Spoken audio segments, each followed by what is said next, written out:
Despite the inclement weather on Saturday, the two scheduled rugby matches at the Victoria Stadium went ahead. The matches, which saw two Gibraltar sides take on the Royal Marines as part of the Marines' 350th anniversary celebrations, were highly charged and entertaining affairs. At just after 3 o'clock on Saturday afternoon, the sides for the Vets game entered the stadium. The Gibraltar side drew from the ranks of the Super Fours local league, while the Marines Vets side was bolstered by former pro rugby players, including several former internationals. The gulf between the two sides was apparent from the off, the Marines scoring with almost every attack in the opening 15 minutes or so. But the Gibraltar Vets continued to soldier on, but they were no match for their illustrious opponents. The score at the end of the first half was a lot to none. The break saw the sides evened out, with several of the visiting stars changing sides. The Gibraltar Vets finally registered points on the board midway through the second period, but the carnage in the first half had put Gibraltar out of the reckoning, with a final score 75-5. With the crowd duly warmed up, it was on to the inaugural Gibraltar Bowl between the Royal Marines representative side and the Gibraltar Select 15. The Gibraltar side was missing several of their internationals, allowing several youngsters to step into the breach for their first taste of competitive action for the national selection. The Governor and former Marine, Sir James Dutton, and Life President of GRFU, Dennis Laverty, met the sides before kick-off, and after the national anthems, the match got underway. Gibraltar's creative style was matched by the physicality of the Marines in the opening exchanges. The first points on the board went to Gibraltar from the boot of Harvey Armstrong, who slotted home a penalty. But within 5 minutes, the Marines were level as their first kick at the post was converted. The majority of the action in the first period centred around the middle of the park, with neither side having much effect on the other's try line. Gibraltar went into the break 6-3 up, thanks to Harvey Armstrong, who converted another penalty. Gibraltar upped their game at the start of the second half and placed the Marines firmly on the back foot as they lay siege to the Marines' try line. Their efforts were rewarded. A break from a scrum 5 metres out saw the ball into the hands of Armstrong, who crossed the line in the corner for Gibraltar's first try, bringing the crowd to its feet. Harvey then stepped up and slotted the ball between the uprights to add the points after. The Marines looked for a response but were thwarted by a determined Gibraltar defence, with Gibraltar increasing their lead with another successful penalty as the game wore on. And things got even better for Gibraltar as Albert Loddo popped up at the end of a flowing move by the Gibraltar side to crash over in the corner for Gibraltar's second try of the afternoon. With the game entering the final 10 minutes, the Marines' fitness began to tell as they laid siege to the Gibraltar line. And their perseverance paid off, with Lawrence Blackburn forcing his way through the Gibraltar defence. It was, however, too little too late, and despite the points after being taken, the final whistle blew shortly after, with Gibraltar winning the encounter 21-10. The teams left the field in the traditional style, with Gibraltar again proving they're not to be underestimated on the field of play. The presentation of trophies took place after the game at the Convent, and once the dust had settled, I spoke to GRFU's Paul Foster, but first I caught up with organiser of the event, Marine Sergeant Ivor Morgan. I began by asking Sergeant Morgan if the event had gone to plan. Well, it went absolutely wonderful. Everyone's enjoyed themselves. The feedback we've had from the UK people, the Gibraltar people, have just said, are we doing it again next year? It was an absolute great day, where we let us down a bit, but everyone thoroughly enjoyed. It was all there, it was action, we had internationals playing, and everybody, from player to spectator, thoroughly enjoyed it. It really brought the rugby in Gibraltar to a different level. There's lots of people to thank, too many to really mention in a brief interview. Well, it was a massive evolution, but like I say, I'll mention a few from the Air Cadets who support us today, the ball boys, the command, which absolutely helped me as much as they could in transport-wise, logistics. It was a massive evolution, and everybody, the ground staff at Victoria Stadium were fantastic. You know, everybody was involved. The lounge bar, the Nelson's bar, the governor, his team in the Convent were absolutely fantastic, and really give everyone a massive, massive welcome, which they deserved. We just go back onto the actual playing side now.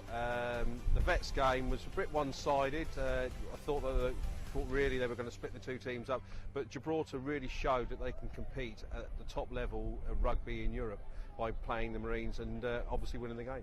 Oh, absolutely. The Vets was a warm-up game. It was to give the Vets out here, which have been out here for years, a bit of a taste of international players, first-class players, and like I say, the second half, all the internationals played for Gibraltar. Bloody enjoyed it, so that levelled it off a bit. And like I say, it was our first year. We'll learn for next year. So when the two vet sides come, then we'll split it down even better, so we'll be in a closer game.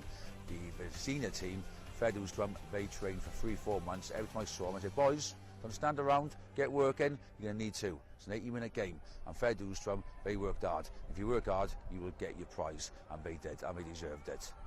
Really is a springboard now to get everything in motion for next year then? Absolutely. Everybody wants to come back next year. So what we might be doing is a little tour back to Limstone and Exeter Chiefs. But what we said is that you brought a bowl for a reason, and we all want to come back here. Every sponsor which sponsored the guys to come out here have said, we've given $3,000, we'll triple it next year. We want to come back. We absolutely had a perfect time, a wonderful time, and everybody is buzzing back home and back out here. Paul, from a GRF perspective, rugby at the stadium again, showcasing at Gibraltar, how did the day go from your side? Absolutely fantastic. Considering it was a rainy day, we had two very, very impressive games. We got a lot of support down, and there was just so much fun. The people were enjoying it, the players enjoyed it, and a great result for Gib Rugby in the main game. If we say that the weather really did put a bit of a kibosh on it, the fact that it detracted from the number of fans you could get, everyone did enjoy it. As you said, you played in the 75-5 sort of thrashing by the Royal Marines, but it was an experience to be better play against those type of people. It was fantastic. What we decided just before the kick-off, in true rugby fashion, was to put all the internationals and former Premiership players with the Marines, and then put the full Gib team against them. So, yeah, we're up against it, but what an experience. We're tackling people who play for their countries, who play for British and Irish Lions, and you're never ever going to do that again. So we just loved every minute of it. You were saying off camera that the first tackle, it really did take you about 5 minutes to recover before you really knew where you actually were. Exactly, and all of us felt it. Just the power and the actual ability of these guys to run into you was incredible. And literally, we tackled them following the same rules, but the pain was just incredible. Paul, just moving away from the Vets game onto the senior game, just again, Gibraltar have proved that they can play at the very highest level within Europe and probably beyond. That's right, we're a small nation, but I'll tell you what, they know how to train hard and they know how to play hard, and that came evident today. We again shocked somebody who didn't expect us to be that good, they didn't expect us to be able to play that well, and they went out there and they did a great job. The first half, they held it, and the second half, they took it to them, and the Marines just didn't know what had hit them. They were in shock. Before we went into the game, we were thinking about their fitness levels, and that really did show from the Marines because they came back in the last sort of 10 minutes, and Gibraltar did hold them for the majority of the game. Is that something perhaps that Gibraltar Rugby has really got to work on, the fitness and stamina levels? Fitness and stamina have been progressing as we're getting better and better as a team, and it will come naturally in the long run. At this stage, it's about building a competitive team who've got the quality and the skills, and that's exactly where we are today. And it's already been mentioned, the return legs were supposed to be in the UK. It looks like it's going to be a Gibraltar Bowl. It's going to be an annual thing, and it's going to be here back on the rock. Would you be looking forward to that? Yeah, Gibraltar made them so welcome. They all want to come back.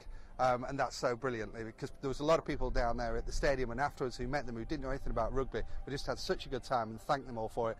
And the boys want to come back and they want to make it a Gibraltar Bowl in Gibraltar, and that's fantastic for Gibraltar. Thundercats a go, a common phrase in the 80s thanks to a children's cartoon series. The phrase is certainly to be set to be used this weekend with the Thundercat powerboat racing. European Championships set to be held this weekend on the Rock. I spoke to event organiser Wayne Warwick earlier in the week about the action this weekend.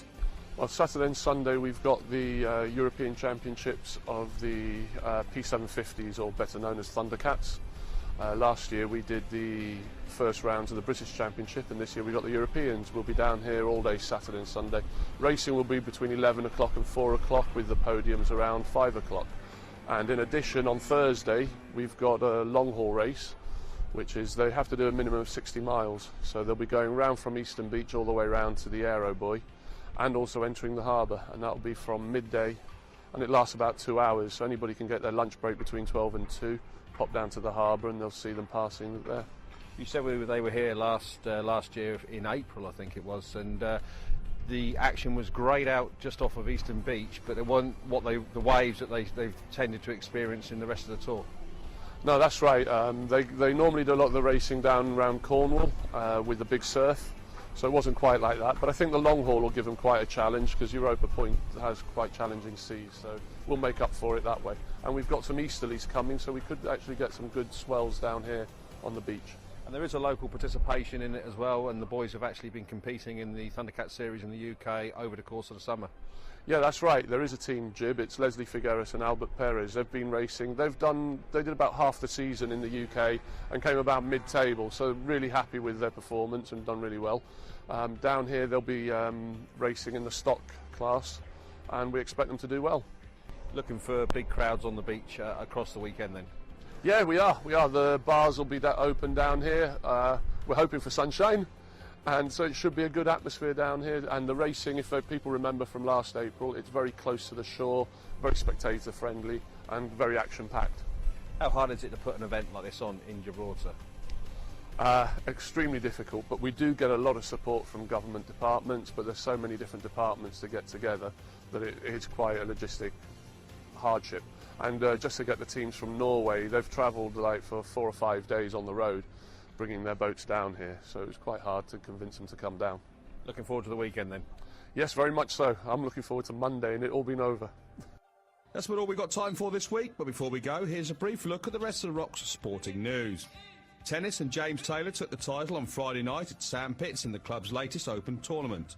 James proved too strong for Johan Valverde, winning the encounter 6-2, 6-love. Moving to sailing, and the RGYC Victory Cruise were in action in Portsmouth at the weekend, competing against the Portsmouth Victory Owners Club in the now annual challenge. Gibraltar A consisted of Mikko Capurro, Charlie Lavarello and Nick Cruz, while all the races sailed to lift the trophy away from the Rock for the first time. Next week, as mentioned, we'll be looking at powerboat racing. We'll also be focusing on the RGP Mini Olympiad, which takes place this weekend, and we'll be looking in on netball. We'll also be catching up with the rest of the Rock's sporting news. From the Sportsport team, thanks for watching, and bye for now.